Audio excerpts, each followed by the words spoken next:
saudara dan saudari yang dikasihi sekalian.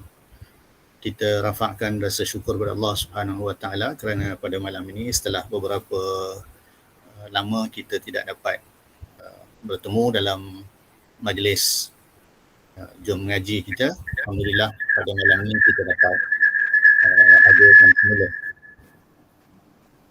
Mudah-mudahan akan dapat kita teruskan pada minggu-minggu yang akan datang, insya-Allah.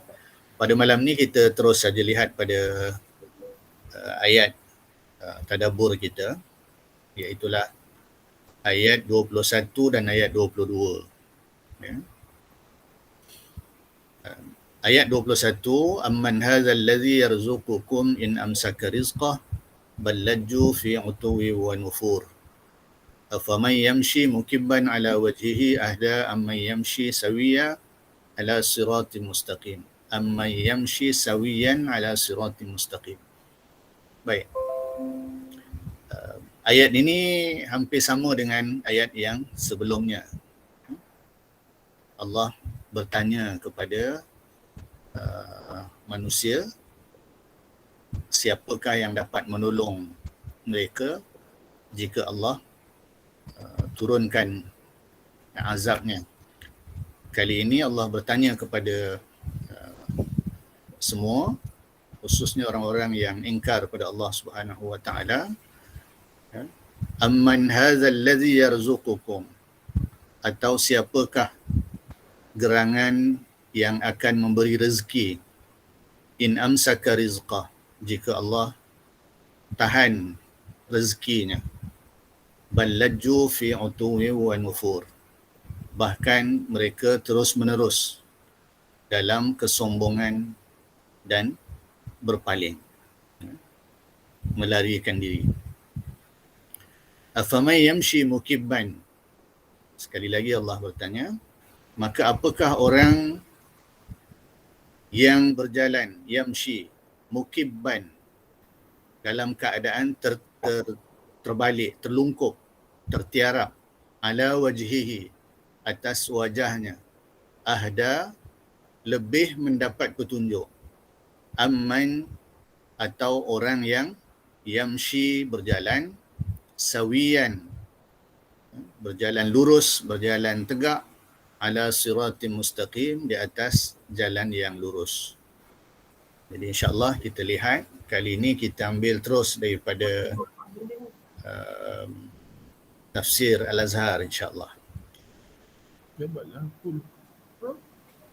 Slide seterusnya, insya-Allah.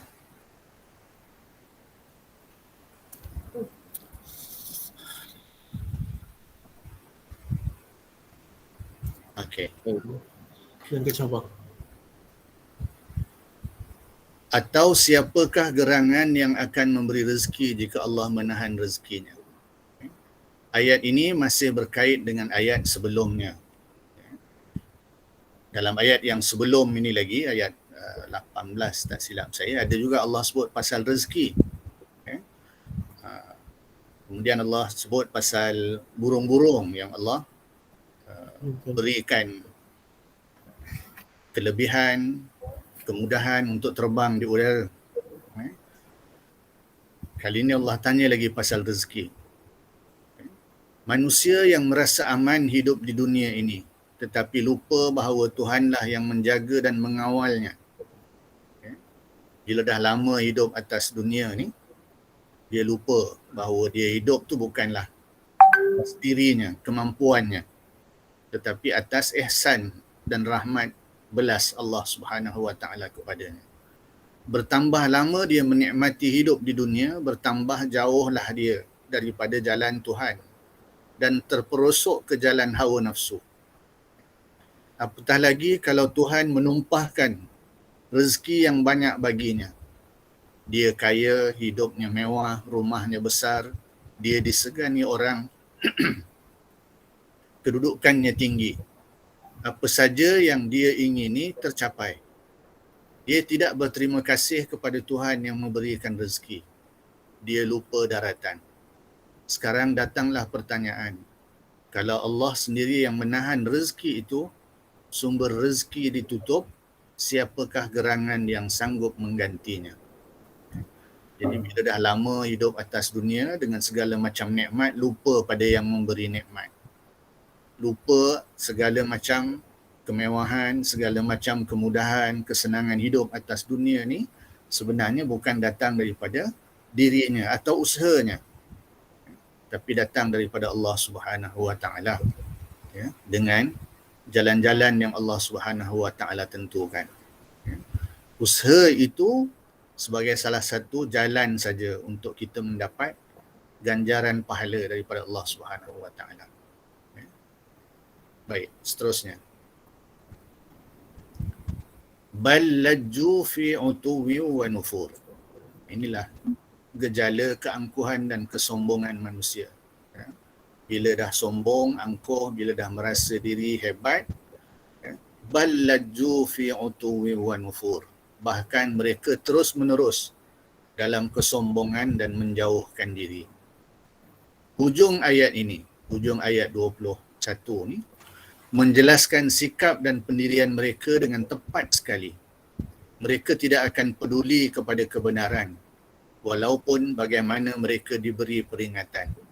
Kerana kekayaan dan kemewahan itu, mereka terlonjak menjadi sombong. Enggan ditegur, enggan dinasihati, bahkan benci kepada orang yang menegur dan menasihati. Sebab mereka mempunyai sangkaan bahawa orang yang tidak mewah seperti mereka bukanlah orang yang sempurna.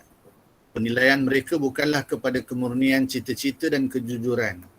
Malahan kadang-kadang mereka berani mengatakan bahawa kalau kita terlalu jujur memegang nilai-nilai budi yang mulia, kita akan kalah dalam percaturan hidup.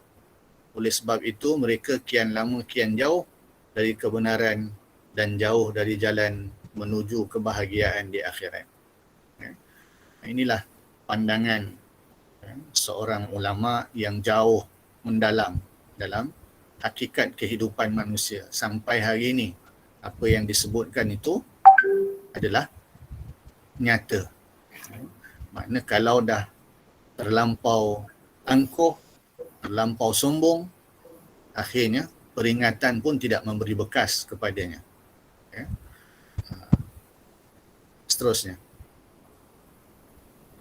Meskipun ayat ini diturunkan 14 abad yang lalu, ini dia.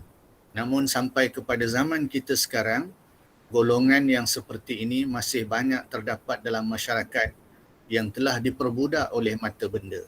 Serupa dengan cerita Qarun yang tersebut di dalam surah Al-Qasas, juzuk yang ke-20. Okay. Kisahnya kisah zaman silam. Ayatnya turun pun sudah lebih 1000 tahun yang lalu. Tapi iktibar daripada apa yang ditunjukkan oleh ayat itu kekal sampai bila-bila. Okay. Situasinya masih ada. Okay.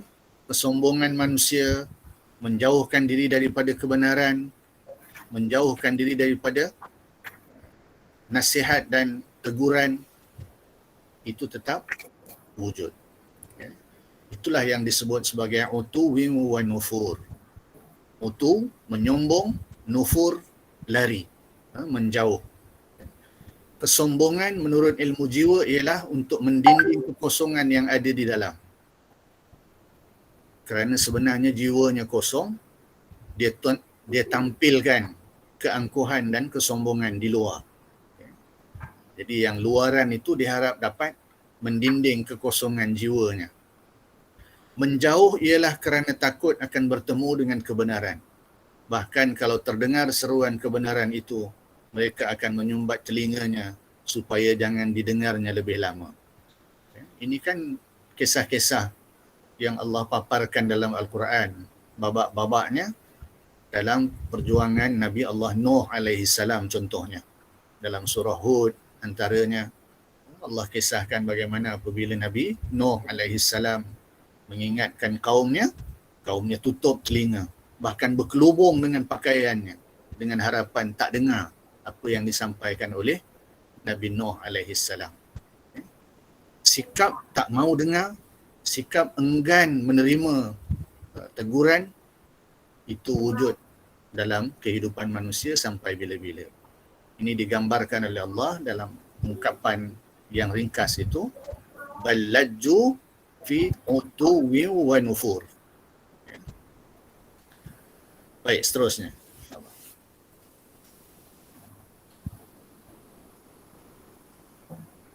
Setelah merenungkan ayat-ayat ini yang mengisahkan perangai-perangai manusia dalam menghadapi kebenaran, datanglah wahyu ilahi sebagai pertanyaan untuk mengajuk isi hati kita dalam menimbang-nimbang di antara nilai kejujuran dengan nilai kecurangan. Kalau hati masih lagi ragu-ragu, nak fikir, mana nak pilih? Nilai kebenaran, nilai kejujuran atau berlaku curang demi mendapat habuan dalam kehidupan dunia. Masih ada keraguan-keraguan itu. Lalu Allah tampilkan ayat berikutnya. Afaman yamshi mukibban ala wajhihi ahda amman yamshi sawiyan ala siratim mustaqim. Apakah orang yang berjalan terjungkir di atas mukanya yang benar-benar mendapat petunjuk, ataukah orang yang berjalan tetap atas jalan yang lurus? Persoalan-persoalan dalam ayat ini, macam kita sebutkan sebelum-sebelum ini, bukanlah persoalan yang Allah nakkan jawapan kerana soalan-soalan itu bersifat kita kata apa, macam menempelak. Bukan akal yang waras sekali pandang saja, sekali fikir saja, sekali baca saja sudah boleh faham. Takkanlah orang yang berjalan dengan kepala di bawah, kaki di atas, itu boleh sampai kepada tujuannya berbanding orang berjalan tegak di atas kakinya, memandang ke hadapan jalan yang lurus. Sudah tentu kalau orang yang berjalan terbalik tu tak boleh pergi ke mana lah, tak akan sampai ke mana. Jadi pertanyaan itu sebenarnya satu tempelak kepada manusia. Takkan itu pun tak boleh nak fikir mana satu yang betul. Tapi hakikatnya itulah, manusia seolah-olah memilih untuk berpandu kepada orang yang berjalan terjungkir balik tadi tu, dan menyangka itulah yang benar, sedangkan yang betul di atas jalan yang lurus dianggap sebagai tidak benar. Jadi pertanyaan-pertanyaan dalam ayat-ayat yang kita baca sebelum ni juga sifatnya begitu. Hari itu kita dah sebut salah satu bentuk istifham, bentuk pertanyaan dalam Al-Quran, iaitu istifham inkari. Tanya tapi dengan maksud mengingkari apa yang situasi yang sebenarnya. Baik, seterusnya.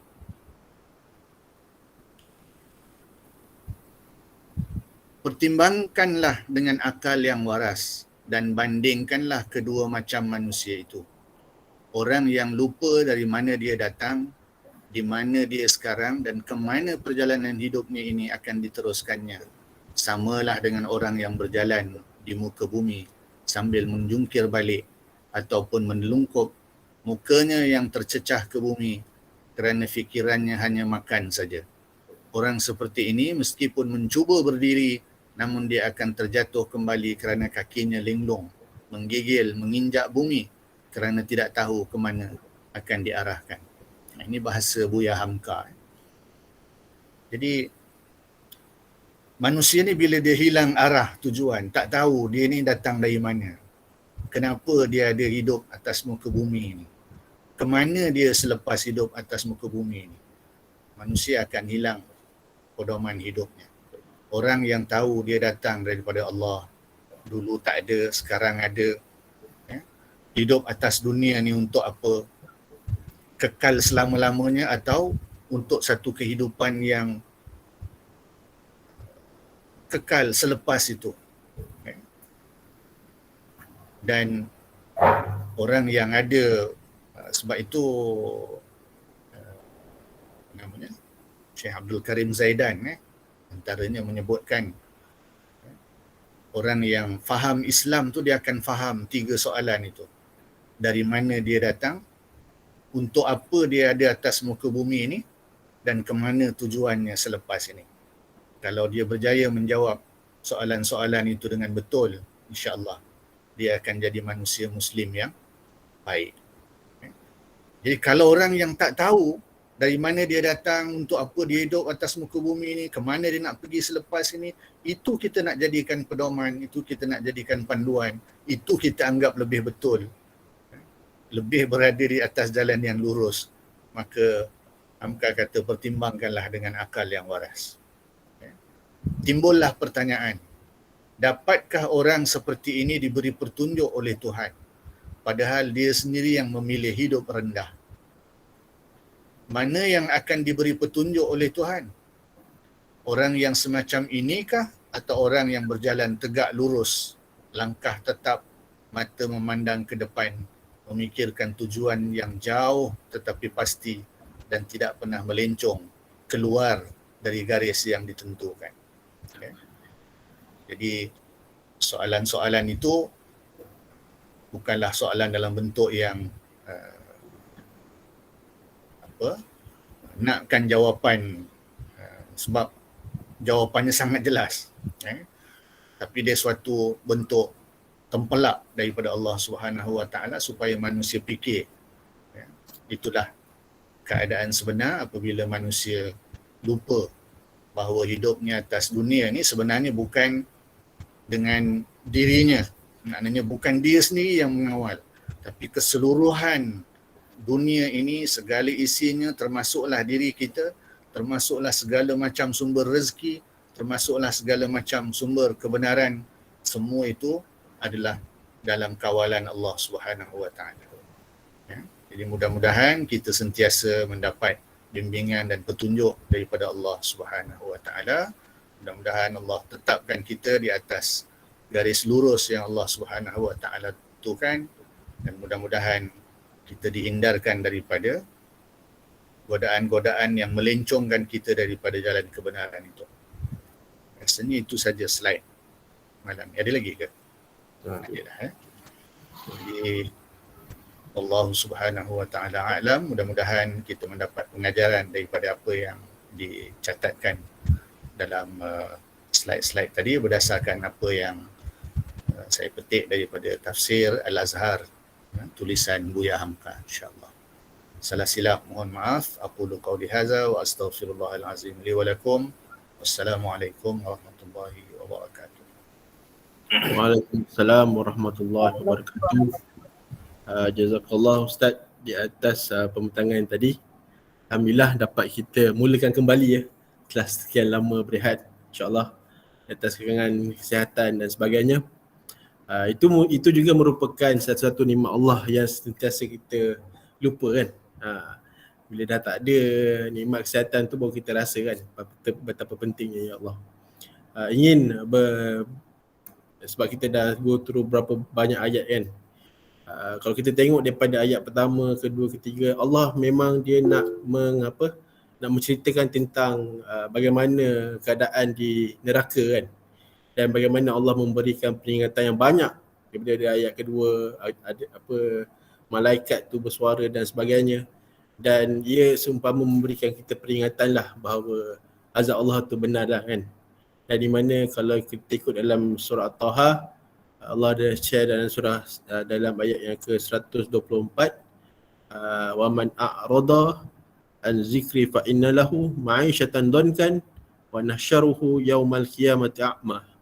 Terjemahannya, dan siapa yang berpaling ingkar daripada ingatan dan petunjukku, maka sesungguhnya adalah baginya kehidupan yang sempit, dan kami akan himpunkan dia pada hari kiamat dalam keadaan buta. Seperti mana orang yang terlekup tadi itulah kan.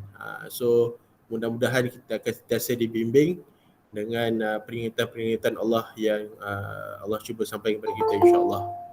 Moga-moga kuliah pada malam ini akan dapat memberikan apa orang kata iktibar kepada semua, dan mudah-mudahan kita dapat teruskan lagi pada minggu hadapan, insya-Allah. So insya-Allah kita tangguh dulu ngaji ilmu kita pada malam ini dengan tasbih kifarah dan suratul As. Subhanallahumma bihamdika asyhadu an la ilaha illa anta astaghfiruka wa atubu ilaik. Bismillahirrahmanirrahim. Wal 'asri innal insana lafi khusr illa allazina amanu wa 'amilus shalihat tawassaw bil haqq tawassaw bis sabr. Assalamualaikum warahmatullahi wabarakatuh. Minta maaf banyak di atas kelewatan pada malam ni.